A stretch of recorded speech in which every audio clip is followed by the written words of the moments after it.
Amen. Thank you for that. Every last Sunday of the month, we have a guest from within you para sa pagdala sa pulong sa Ginoo mga kaigsunan. And I'm very happy to introduce to you our speaker for tonight. And I hope that you would really give your attention to the Word of God at ang tagaan ug pagtagad ang pagtuon ug papaminaw sa pulong sa Ginoo. And let us pray that His God's servant will be used mightily tonight alang sa pagwali sa pulong sa ato nga Ginoo. So please help me welcome our preacher for tonight, Brother Fairlo Panilla.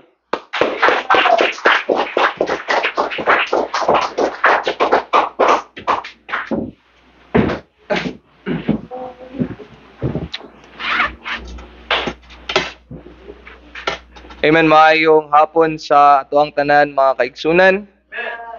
Amen. As usual, Galigson, it is always a great blessing to be leading the preaching of God's word. It's always been God's favor and mercy for us to be used for the propagation of His gospel.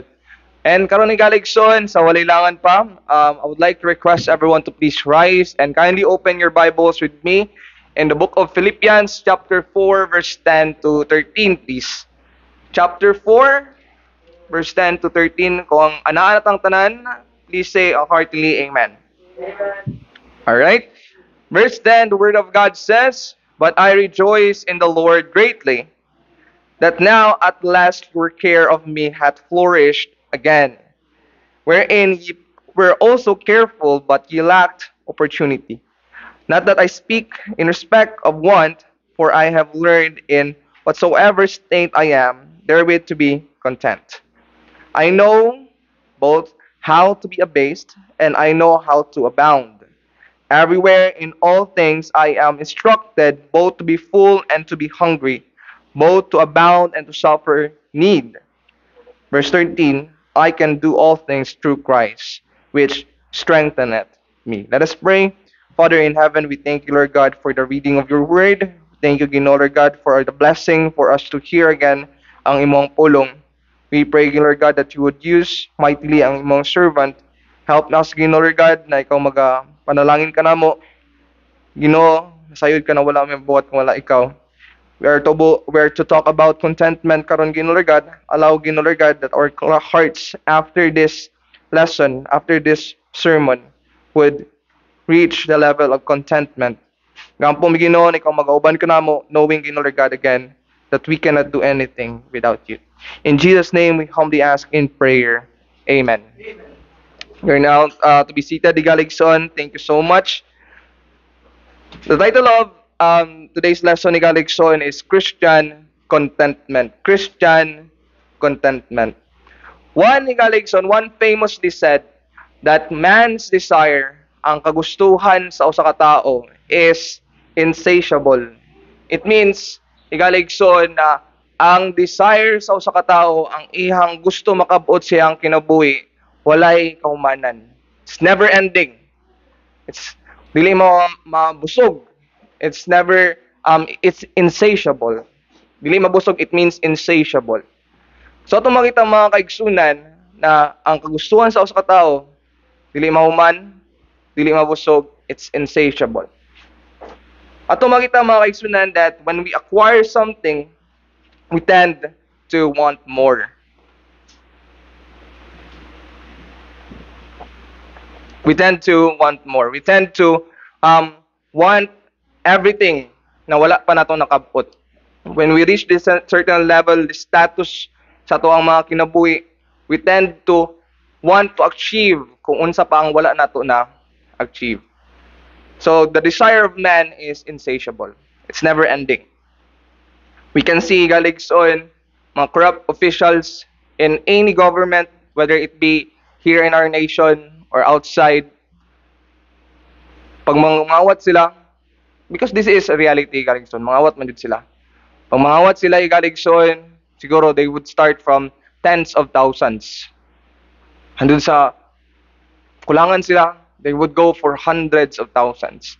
Then hundreds of thousands, makita nila na wala sila nasakpan, they would go for millions, billions, trillions. So you see that? It's insatiable. Desire of man is insatiable. Nato makita mga kaigsunan that this concept of insatiable desire of man is actually written in the Bible. Ato makita mga kaigsunan that the wealthiest man in the Bible, or the wealthiest man who ever lived, King Solomon testified, Ecclesiastes chapter 5 verse 10, please. Book of Ecclesiastes chapter 5 and verse 10. If you're there, please say a heartily amen. Okay? Ecclesiastes chapter 5 and verse 10. Ang pulong sa Ginoo nag-ingon, he that loveth what? Silver shall not be satisfied with silver. Nor he that loveth abundance with increase, this is also vanity. So you see that, Igaligson, striving for these things, silver, any amount of money. King Solomon testified, he's the wealthiest man on earth, really blessed by God. Atong makita mga kaigsunan, he testified that it is all meaningless, vanity, walay pulos. And kung ang tao daw na naghigugma sa kwarta sa salapi will never be satisfied sandang makuha na niya ang kadong ginadesire niya na amount. So you see that, Igaligson, ang pulong sa Ginoo nag-ingon that that it really testified that ang desire sa usa ka tawo is insatiable. We really want more. But Igaligson, Christian contentment, ang pahimong kontento dira sa Ginoo, it is really not an excuse to slack off. Kanang murag mahimo kang tapulan na lang pud sa imong kinabuhi. Moingon ka bitaw na wala lagi ka nagtrabaho. Ay, kontento na mga Christian contentment na mga ni. So kontento na ko, hayain ako, wala na. Wala ako, bahala na ako sa akong kinabuhi. Kanitanan, temporaryo lang ni mo, labay lang ni. No, that's not the case. Igaligson, dili na mao ang gitudlo sa pulong sa Dios. Firstly, we are prohibited na dili magtrabaho. As Christians, Igaligson, forbidden kay sa tuwa na dili maningkamot sa tuwang mga kinabuhi. We are to work, kinahanglan na magtrabaho jud ta.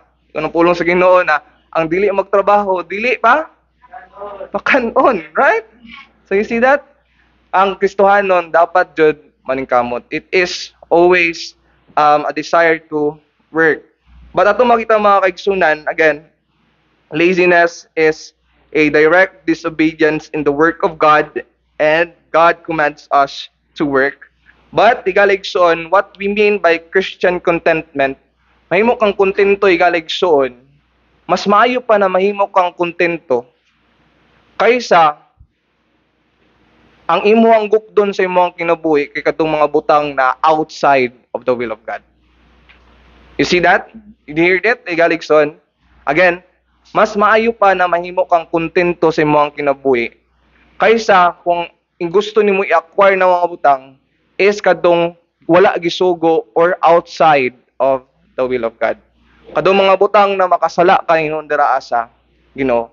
When you covet things na dili imo, Igaligson, mas maayo pa na mahimo kang kontento sa imong kinabuhi. Mas maayo pa na mas mahimo kang kontento kung unsa ang gihatag or gitagana sa Ginoo sa imong kinabuhi. Amen. And then again, Igaligson, being contented, especially in our time today, is a very, very hard thing to do. Why? When we see ito mga cellphone, kita tag mga tao na luxurious kayong kinabuhi, mga tao na mga social influencers, nindot kayong mga kinabuhi, gabi ang pagpasigarbo na ay mga tao na magpalit og sakyanan kay ganahan sila tong payong na magawa sa sakyanan. Kawan mo to. Kayo ba ito? Ganahan, palit siya sakyanan, kaya naman, ganahan daw siya tong payong na nasa sakyanan. So, you see that, Igaligson. BDO, ro na yung payong. So, ito kita mga kaigsunan, na, you see, when you are influenced sa social media, sa mga butang na nasa tuwang kinabuhi, sa tuwang paligid, sa kalibutan, it's really hard, lisod kayo na mahimo kang kontento. You would envy, you would covet the things na naa dito sa uban. But igaligson, ang Kristohanon should learn to be contented. Should learn na dili magcovet sa mga butang na iya sa iyang igsuon. And that is a command from us. For us, gikan sa ato ang Ginoo. Dino maglangan pa igaligsoon. Let's examine what the Bible can tell us what is contentment and how to be in content.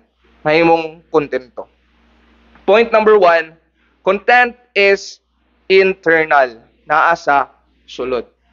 When we say galigsoon that content, ang mahimo kang kontento is internal, yang kabaliktaran dili siya external, right? When we say that dili siya external, it means nga ang may tabo sa imong kinabuhi is outside sa imong contentment. Whatever circumstance, whatever situation na naa ka karon, igaligsoon, kinahanglan nimo mahimong kontento. Una ang gitudlo sa tuwa sa pulong sa tuwang Ginoo. You can see that igaligsoon outside sa imong circumstance, whether you are rich, igaligsoon, whether you are kanang dato kay ka, bitawng tanan tao, pag mauna-una sila na usa ka dato na tao, hauna sila na kana siguro na siya kay kontento na siya sa iyang kinabuhi. But you see, ganina sa itong example, si King Solomon, right? He testified na kadtong mga tao na nagigugma sa silver will never be satisfied sa silver. So you see that, even itong mga dato, wala sila contentment. They would want more. So, biskan pag unsay imong circumstance, imong situation sa imong kinabuhi galigson, you need to learn to be in content. Now, in our text, galigson, let us examine how Paul see contentment as an internal event. In verse 11, galigson, in our text, in Philippians chapter 4, verse 11, kung anaan mo dira, palihog kog ingon amen. Amen. Right? Philippians chapter 4, verse 11, not that I speak in respect of want, for I have learned in whatsoever state I am, therewith to be content. So you see that, igaligson, biskan pag-unsa ang imong sitwasyon. Sa Apostle Paul, biskan pag-unsa iyang sitwasyon, nakatisting siya, igaligson, according sa verse 12, na naasiya ang tanan, to be full, to be hungry, to abound, to suffer need, to be abased. Igaligson, in every situation, natistingan na ni Apostle Paul. And atong makita mga kaigsunan, he learned that whatever situation, therewith to be content. Atong makita mga kaigsunan na, imagine that si Apostle Paul, in the book of Philippians, we know kung saan natabo kay Apostle Paul, right?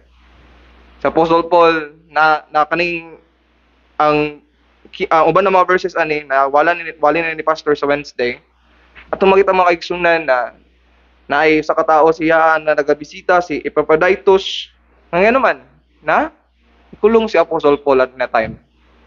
Then Apostle Paul is actually saying while he is in prison na kontento siya.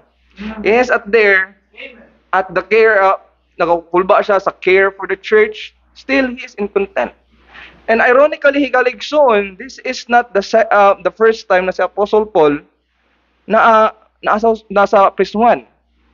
In the book of Acts, kadong account for the Philippian jailer, sa Apostle Paul is nahimong gikulong gyapon ni galigson, gibuhat ni Apostle Paul ni Silas. While they were in prison, they were singing. They were singing to God. Nagkanta sila dira sa Ginoo. Igaligson, if you're not in content, dili siguro nimo mabuhat. Kung dili ka kontento dira or dili ka at peace dira sa imong Ginoo, sa imong sitwasyon, dili na nimo mabuhat na makanta para sa Dios. Most of the time, you'd feel depressed, discouraged, anxious. Kaya naman, higaligson, wala kay peace, wala kay contentment dira sa Ginoo. So how did Paul, higaligson, in his current situation, nga naa siya dira sa prisuhan. In his current situation, usa siya ka apostoles sa Ginoo, nakasuffer siya shipwreck, gibunalan, gi-hunt, gigukod sa mga katawhan, gi-hate, hapit siya namatay, ikaligson. To sum it all up, hapit siya namatay. O namatay jud siya tungod sa iyang pagtuo. How can Apostle Paul say na kung unsay ang sitwasyon karon naa siya contentment? Because of verse 13 ni Kaligson. Verse 13, I can do all things through Christ which strengtheneth me. Brothers and sisters, the secret for contentment, according to Apostle Paul, to sum all things up, the more that we have Christ, the more we are contented. At in content. Understanding ikaligsoon that whatever plan nagyatag sa Ginoo sa tuwa, whatever ang gusto niya ipabuhat sa tuwa, we can absolutely and in no doubt accomplish it because God is with us. Tungod kay si Jesus Christ ang uban kanato, and He will strengthen us. So see that the Apostle Paul at this time in prison, yet he knows na kung unsa man ang ipabuhat sa Ginoo siya, kung daraan na sa taman sa Philippian, pamatay siya dira sa prisuhan, he knows that he will overcome this experience kanina event. Kaya naman, because God is strengthening him. Christ is strengthening him. Right. So atong makita mga kaigsunan that Christian contentment, number one, is outside, internal rather, is internal. Amen. It's not depending kung unsa ang imong sitwasyon. And number two, igaligson, content is trusting God's providence. Content is God is trusting God's providence. In the book of Matthew chapter 6 and verse 25, please. Matthew chapter 6 verse 25. If you're there, please say a heartily amen. Amen. Amen. The word of God says, therefore, I say unto you, take no thought for your life. Ayaw ka-worry sa imong kinabuhi. Ana si Jesus Christ. And what ye shall eat, or what ye shall drink, nor yet for your body, what ye shall put on, is not the life more than meat? Diba? Mas importante man ang imong kinabuhi nung ka sa mga pagkaon. And the body than raiment. Behold the fowls of the air, for they sow not, neither do they reap. They sow not, neither do they reap. Nor they gather into their barns, yet your heavenly Father feedeth them. Are ye not much better than they? So you see that igaligson, verse 26, yun si Jesus Christ na katao ng mga fowls of the air, mga birds. Ato makita mga kaigsunan that they actually were being fed by God Himself. Ang Ginoo mismo ang nagapakaon sa ila. And yun ang pulong sa Ginoo, yung si Jesus Christ, that mas better pata sa ilaha. Amen. Right? Ato makita mga kaigsunan, verse 28, and why take ye thought for raiment? Consider the lilies of the field, how they grow. They toil not, neither do they spin. And yet I say unto you that even Solomon in all his glory was not arrayed like one of these. Verse 30, Galigson. Wherefore if God so clothe the grass of the field, which today is, and tomorrow is cast into the oven, shall He not much more clothe you, O ye of little faith? See that, Galigson? Nakuing sampal sa tuwa ba, no? Kita mabalakat sa tuwa mga kinabuhi. It's like we are telling God na Ginoo wala ko mag-provide. It's like that we are telling God na Ginoo nagkulang ko and you haven't done your job. Ato makita mga kaigsunan that it's really true. Kung unsa yung gingon ni Jesus Christ, we have this little faith. In 31, therefore take no thought, saying, what shall we eat, or what shall we drink, or withal shall we be clothed? Tumagita mga igsunan, verse 32, for after all these things do the Gentiles seek, for your heavenly Father knoweth that ye need of all these things. So, you see that, igaligsoon, God knows kung unsa ang ato ang mga kinahanglan. God knows that kung unsa ang nagkulang sa tuwa, and He will graciously provide everything. Jesus, higaligsoon, in all the texts that we have just read, commanded us and reminded us, higaligsoon, that we have an all-knowing Father. A God who knows kung unsa ang ato ang kinahanglan sa atong mga kinabuhi. Amen. A God, higaligsoon, not only a God, but a Father who cares sa atuan ng mga anak niya. Amen. Sa atuan mga kaigsuunan na gihigugma niya. Every day, higaligsoon, you see yourself na nag-struggle. Every day, see yourself na murang nagakamang, nagaulat na lang na mahuman ang adlaw. But every week, you see yourself surviving. Amen. Every month, you see yourself surviving. Every year, you see yourself surviving. So you see that, higaligsoon, we might be struggling every day, but always know that every day, naa kay Amahan nga nag-provide kanimo.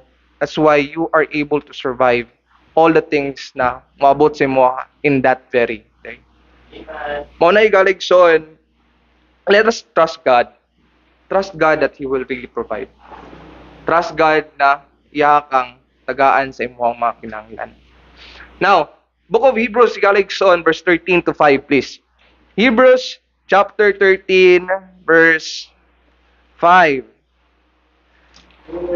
Alright, the word of God says in verse 5, let your conversation means lifestyle, be without covetousness, meaning, higaligsoon, covetousness meaning kadong gustohon nimo ang mga butang na ang tag-iya is kadong imong igsuon.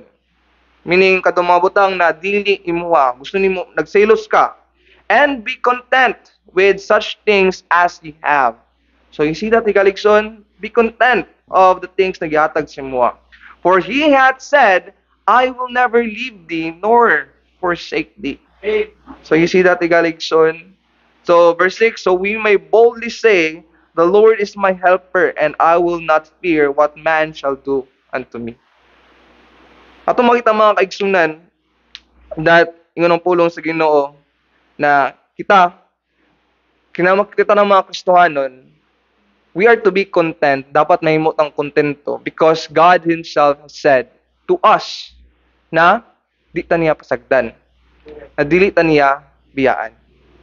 When we are in doubt, higaligsoon, na ginaprovidean pa ta sa Ginoo, mag-covet ta sa mga butang na dili ato, may mag-doubt ta kung mag-provide bang Ginoo, higaligsoon, it's like we're saying na Ginoo, wala ko nimo giubanan.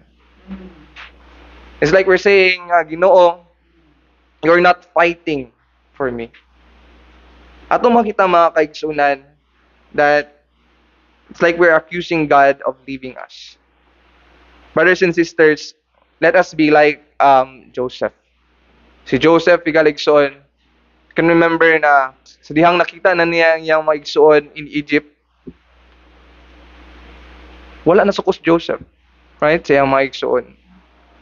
Ana si Joseph na para sa inyo, kuya, inyo itong gibuhat out of bad, out of evil, out of remorse, tungkol sa inyong kasuko sa kuha. But God had intended it for good.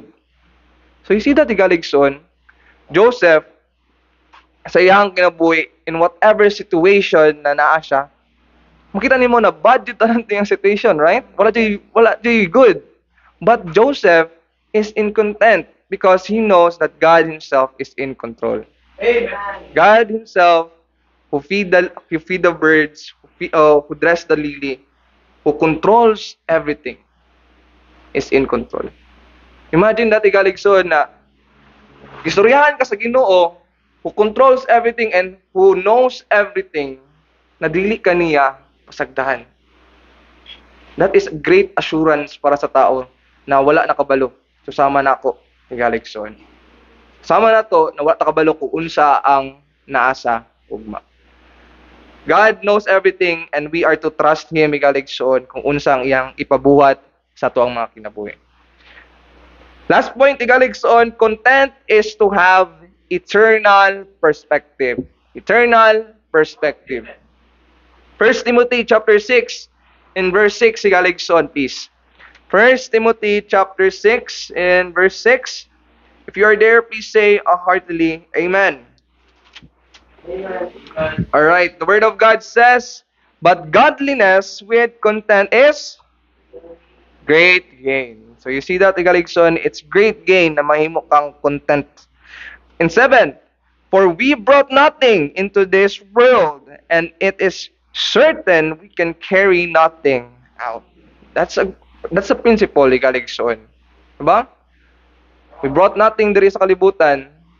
When we pass away, mabilin lang itanan. Igaligson. So, always know, igaligson, that to covet things na temporaryo lang is not worth sinning. Dili siya worth na igaligson na i-disobey nimo ang Ginoo sa mga butang na temporaryo lang. Kanang mga butang na mulabay lang igaligson na dili nimo madala sa kinabuhi. Igaligson, it's not worth sinning about.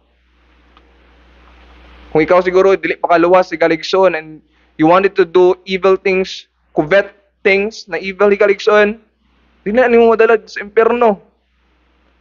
If ever na madala na nimo dito sa impierno igaligson, still you won't enjoy bringing that thing there because you will suffer there. Amen. That's right. Pero atong makita mga kaigsunan, then again, that yun ang pulong sa Ginoo, that we need to have an eternal perspective.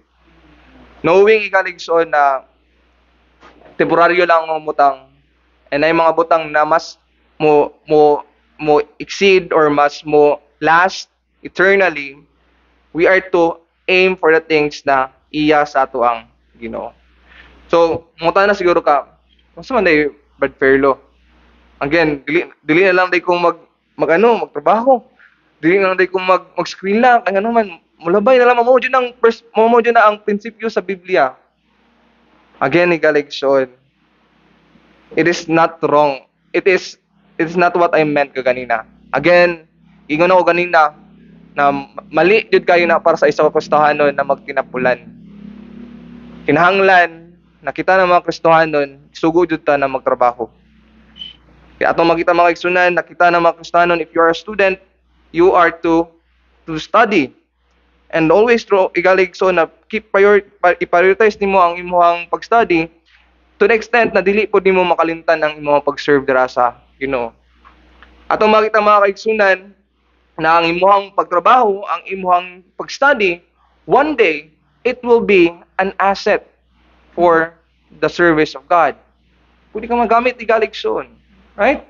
Always remember that na one of imong motivation nga nung nagatrabaho ka, nga nung nag-eskwela ka, kay para mas magamit pa ka sa Ginoo. Nindot kayo na igaligsoon. Diba? Ang imong temporaryo na goal of studying is nahimong na-incorporate sa eternal nga reason. Which is to serve God. So atong makita mga igsunan na nindot kayo kung mao na ang imong goal in life, mao na imong purpose kanang ga-study ka, kanang ga-trabaho ka, imong temporaryo na goal na himong for a eternal reason. So atong makita mga kaigsunan that again, we are not forbidden to dream, forbidden to study, we are not forbidden to work, to want the things, to try things, igaligson, because here in our church, most especially in our faith, we are not being choked or being held hostage out of our own will.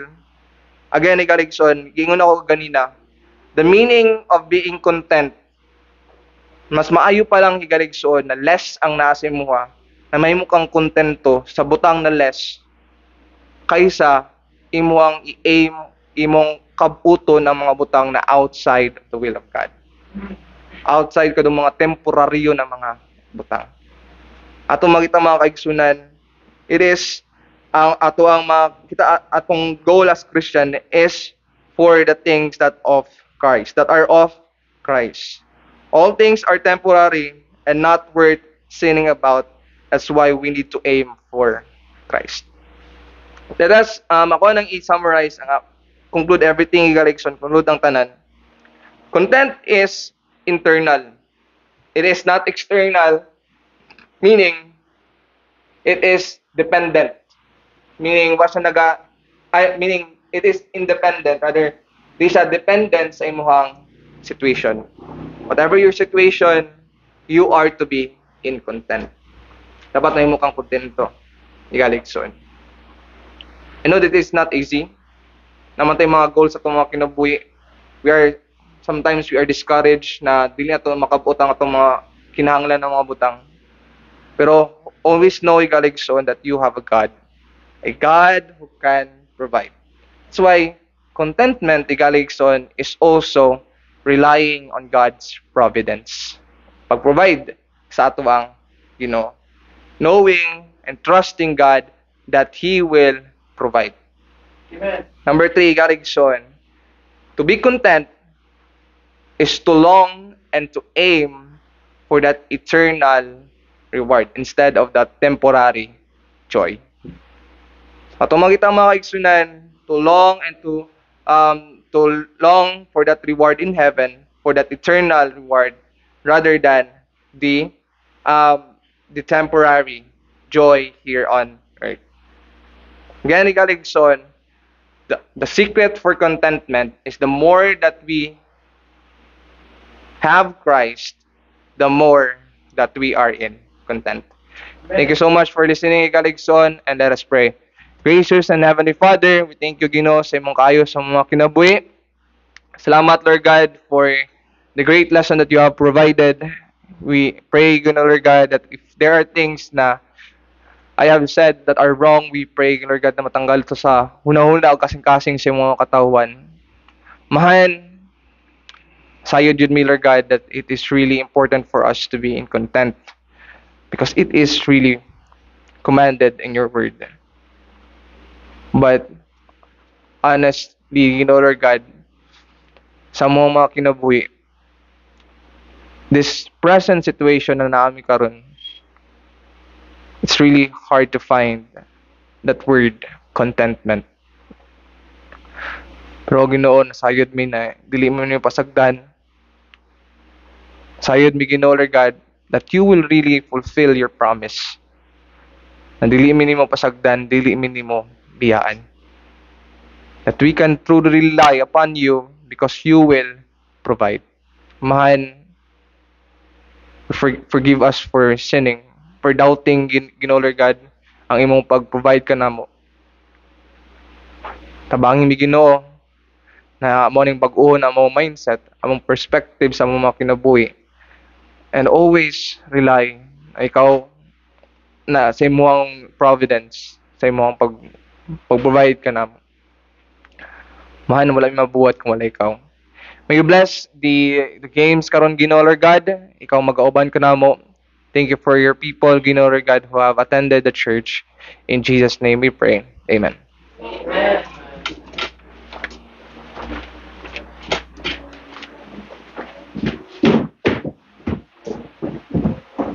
Amen. Thank you, Brother Fairlo, sa what a wonderful message, mga kaigsunan. The Christian contentment. There are 3 points. Content is internal. Content is trusting God's providence, and content is having eternal perspective. Wow.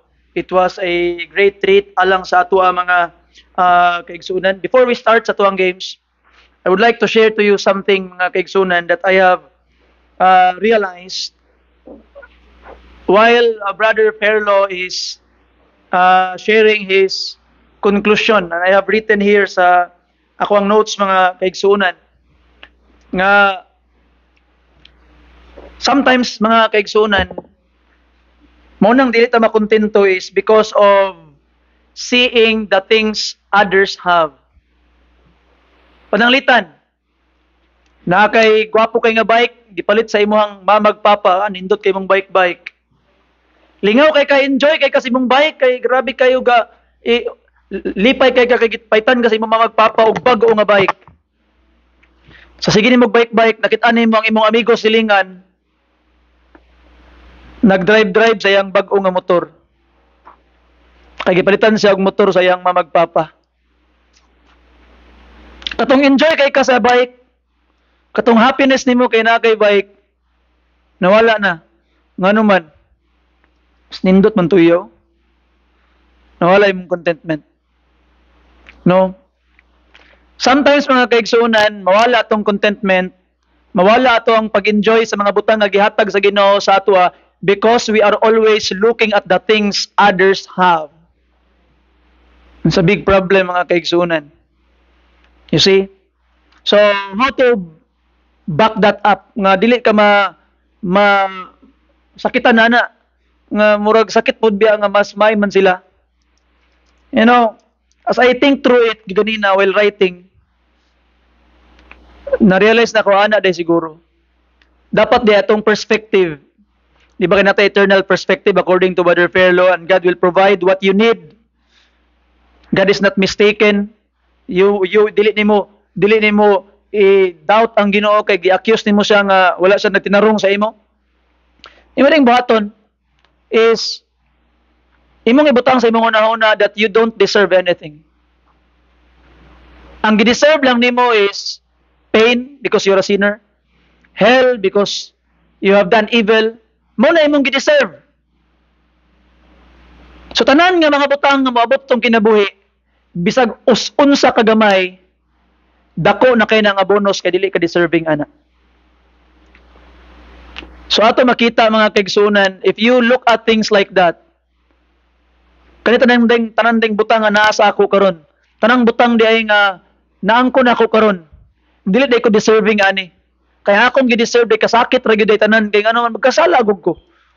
Nakahimo gugog daotan. Pero ang Ginoo sa iyang gugma bisan pag deserving nako ang kasakit, gitagaan ko niya ani. And you will thank the Lord. Sa Lord, salamat kay Ginoo. Kay bisan pa og deserving nako inani Ginoong Dios. Imo gyapon kong gipangga. And I hope by the grace of God it will help us to be contented.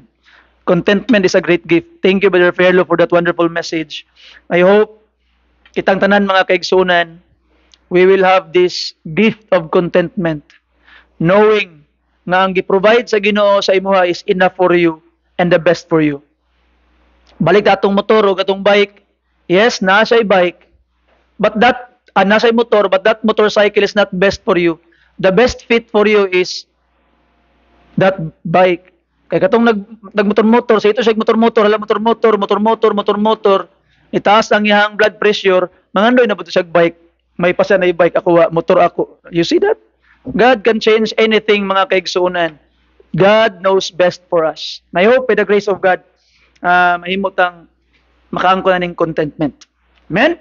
So, by this time, I will close with prayer. Ako din i-surrender sa ato ang game master ang ato ang dula karon. Let's pray. Father God, thank you Lord sa imong panalangin. Thank you Lord for the great message preached by our Brother Fairlaw. Thank you Ginoo sa imong pagkamaayo, pagkamanggitagon kanamo Lord, providing us preachers that are willing to preach and to proclaim the whole counsel of God. I pray Lord that you'd bless more young people nga naa diri maong simbahan Ginoo, and you'd use them for your glory Lord. I pray that you'd build them up, that this church Lord will create more preachers that would really preach nga walay kahadlok amahan. Salamat Ginoo sa paghatag wisdom kanamong tanan, in Jesus precious name. Bless among games. Amen and amen. Thank you. Sister Criza, kindly take over ang ato ang gitawag na floor.